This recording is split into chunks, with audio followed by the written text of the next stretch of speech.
Hello, it's Marianne. Thank you so much for listening to this interview with Philip Selway of Radiohead. The extended online edit features an extra bit where you can find out what's on Phil's reading list. Six Music. The key of life. So, it's Marianne Hobbs, you're locked on BBC Radio 6 Music, and I am absolutely thrilled to bits to be able to tell you that my very special guest this weekend, sitting just across a desk from me, is Philip Selway. Philip, it's just wonderful that you could be here. Thank you very much for having me here. It's great. And you drove all the way from Oxford to Manchester. I did, yeah. Yeah, but I found my way and everything. Talk to me a little bit about how you were as a kid. I think I was quite quiet as a kid. That probably doesn't come as a huge surprise. Actually, you talk to a lot of musicians, and I think they come from quite a similar place. You do tend to create this little world for yourself, you know, and I think that's where music comes into it as well. I think that's a place where you can explore yourself, really. You discover your independence in that as well. That was very much how it was for me. So I imagine a very young, tender Philip, sort of, I don't know, I suppose locked away in a bedroom with maybe a little gramophone record player and tons of bits of vinyl all around. Is that how it was? Yeah, chunky young Philip with the turntable, yeah. Yeah, it was. I've got two older sisters, and so I had their record collections to draw on. Pink Floyd and Joy Division, Clash. I think also kind of the school I was at, it was the way that you kind of established who you are was by being in a band.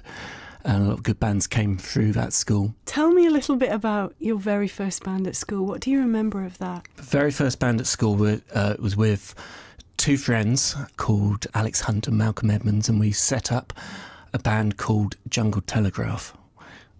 Appalling name. But I remember the first ever show we did. I'd never actually played on a drum kit at all. I just thought, I can do that. So we got up and did it, and we're doing like UK subs and Stiff Little Finger covers. I love the idea of you just literally stepping up to play without ever having touched a kit in your entire life before. That took some confidence, didn't it? And it's confidence I've kind of tried to get back to ever since. You know, at points I just sit and think, what was I thinking of? But you can have that kind of self-belief at that age. And actually, within the wider experience of that time, there'd be so many other things where I just would not have felt that confident doing it. But that just something clicked with me there. Actually, having done that, it's a really valuable lesson to take on with you as well, because you're kind of always trying to return to that enthusiasm and self-belief and spontaneity, really. And I think those things underpin music making, and they can be very elusive at points. Yeah, it was just exciting. That noise that you make initially, it just seems very unworldly and just, you know, has a promise of other worlds to it as well. Probably actually your opinion of yourself is probably a lot higher than your actual ability at that time.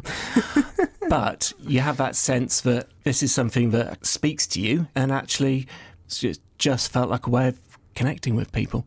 What did you imagine to be beyond that doorway at that point when you were so young?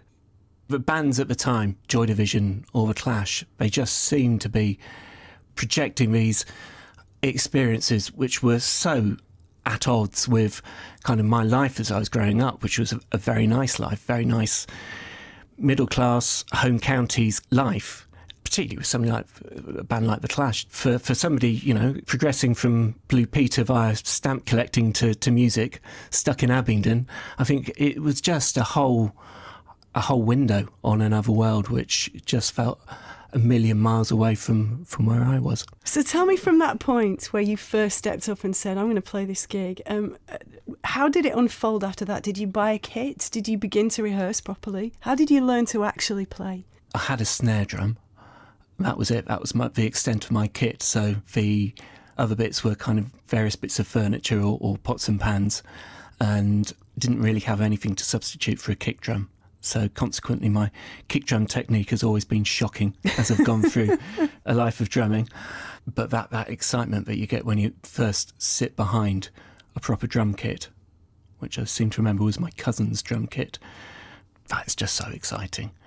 It is such a visceral experience doing it. And I think, you know, for teenagers as well. That just expresses the unexpressible at the time.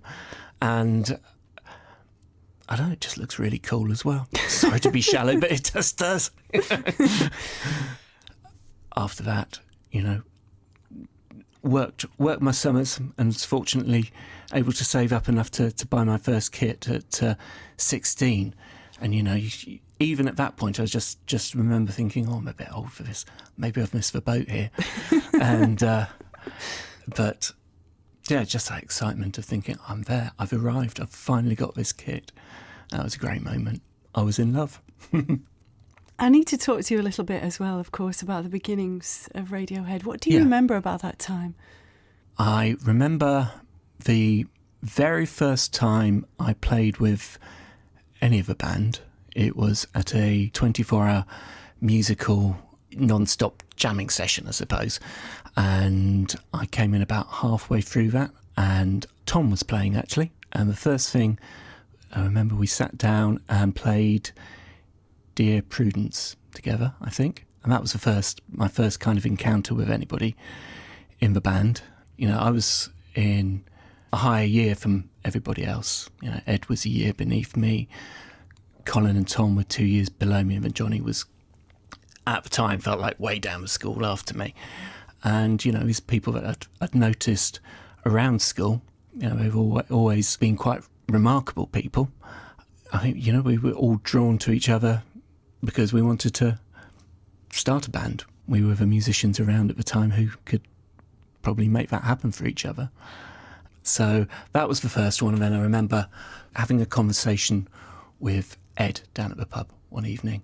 And there'd been the nascent form of the band, which had been Colin, Tom and Ed and a drum machine.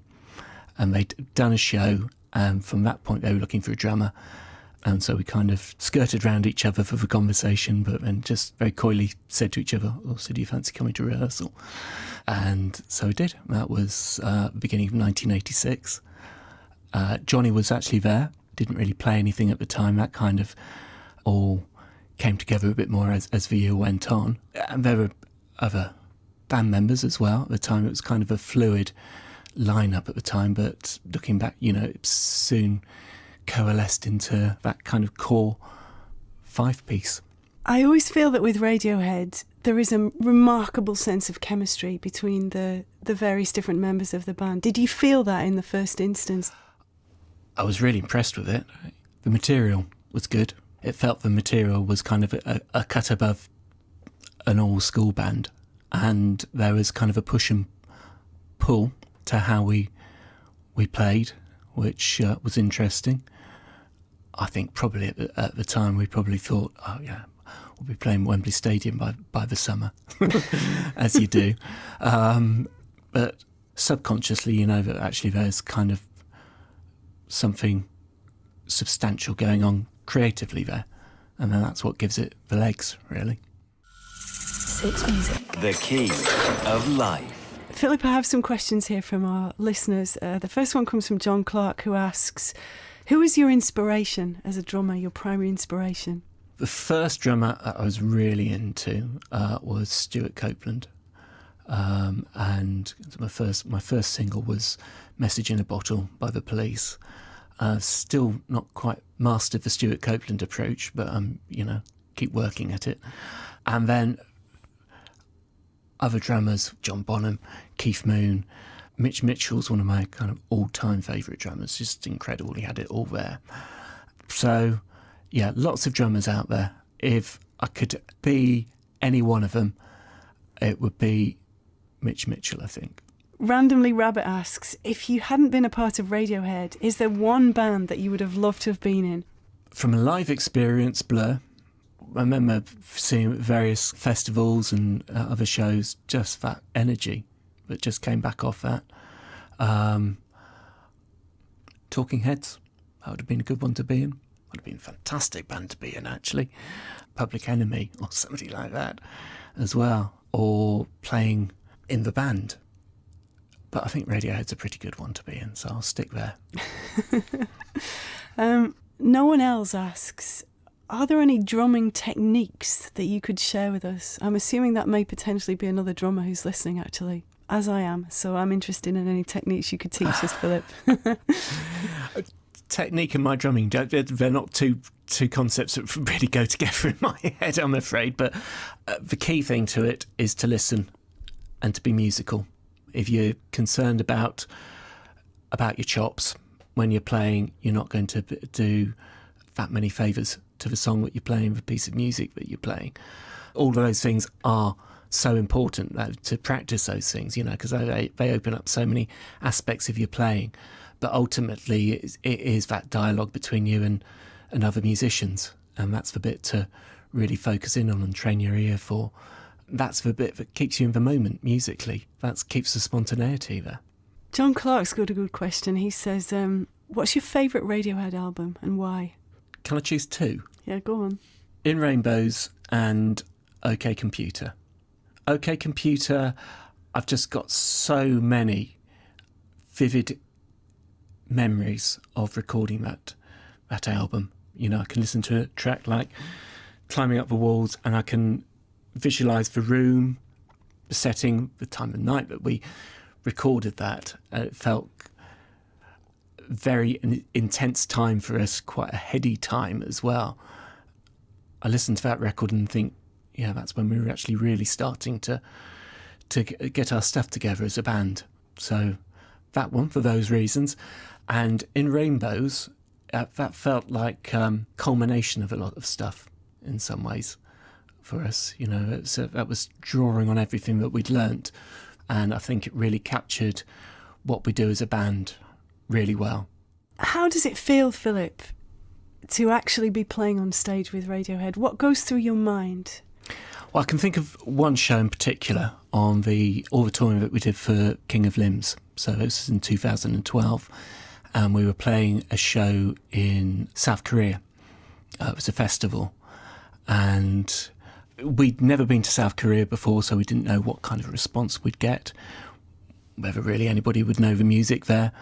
And it was about 50,000 people, I think, but it seemed to all be singing along.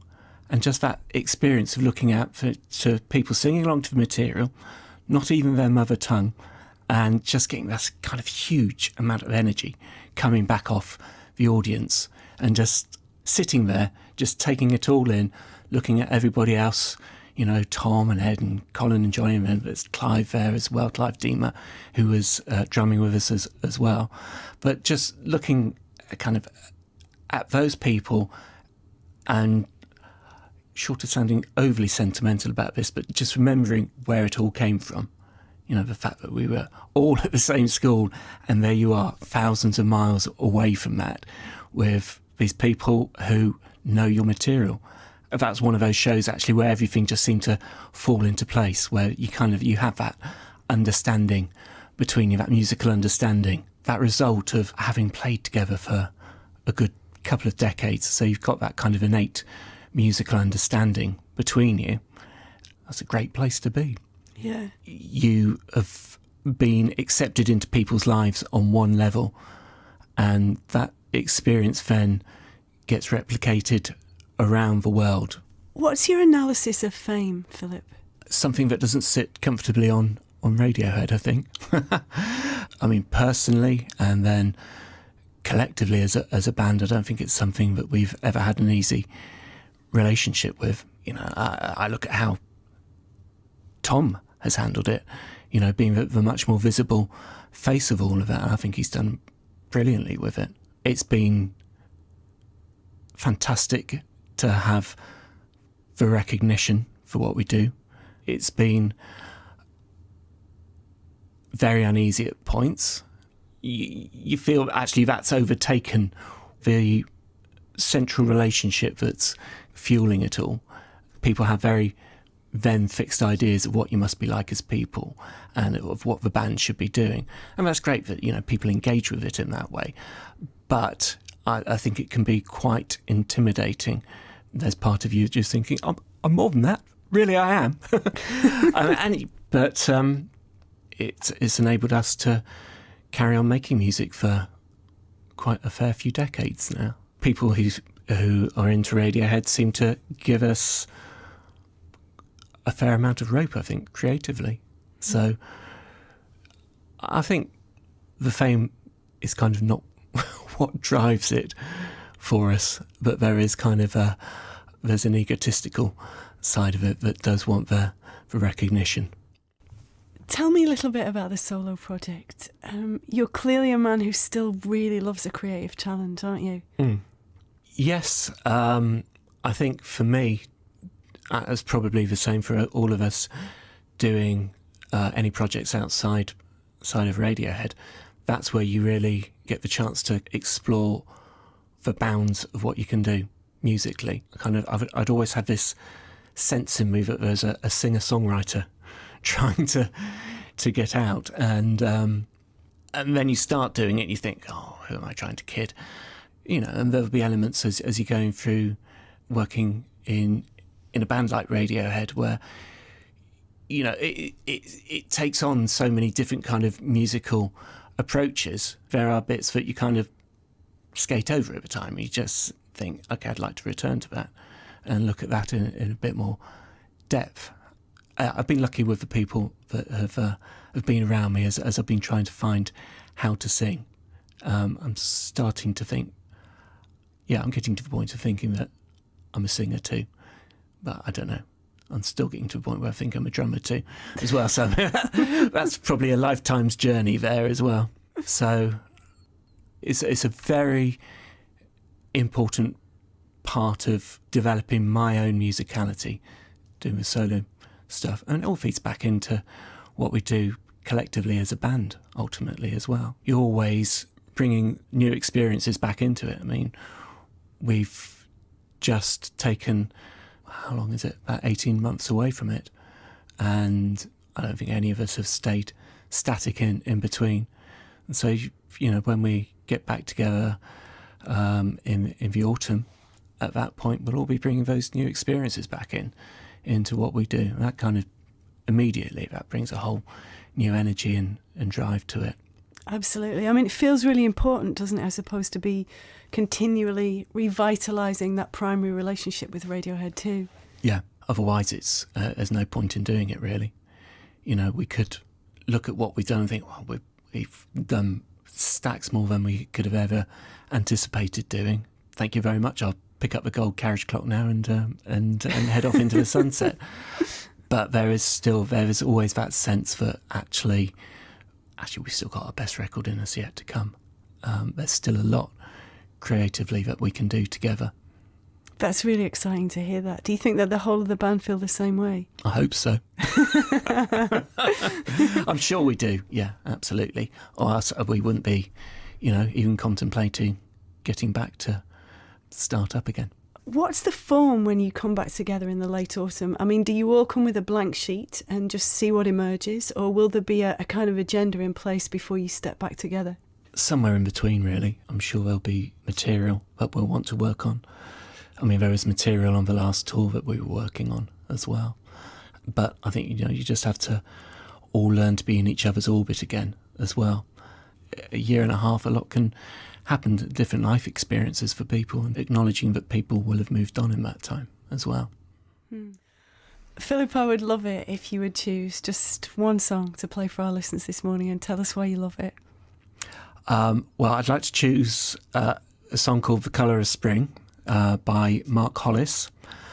It was off his solo record, and it's such a beautiful piece of music, a really affecting vocal. And it's a record for me as I was making Weatherhouse, actually, even though Weatherhouse sounds nothing like the record, kind of informed a lot of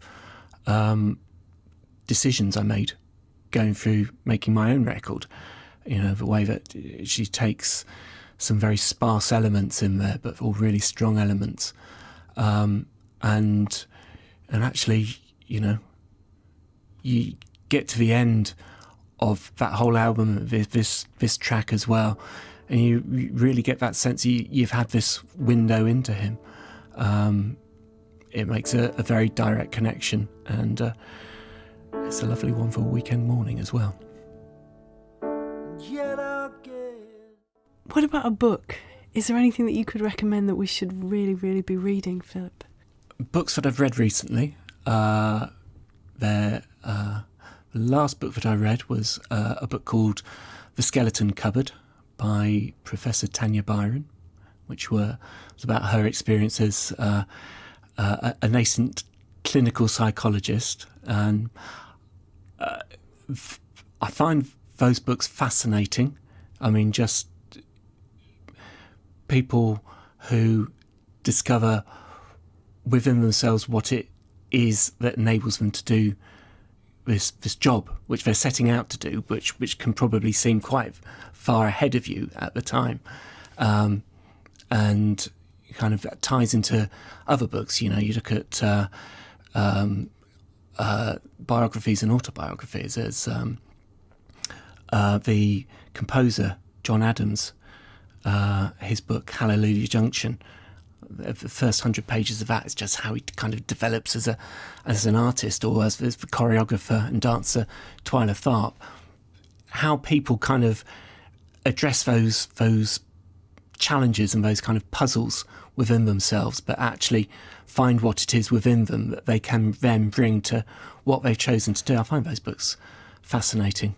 I'm also reading a book at the moment called Elizabeth is Missing, which is a novel which is based around an elderly woman who is suffering from memory loss, but is trying to... it's kind of like a detective tale with somebody who knows one fact and that's it, and everything else is a bit hazy around it. That's a good engaging read as well.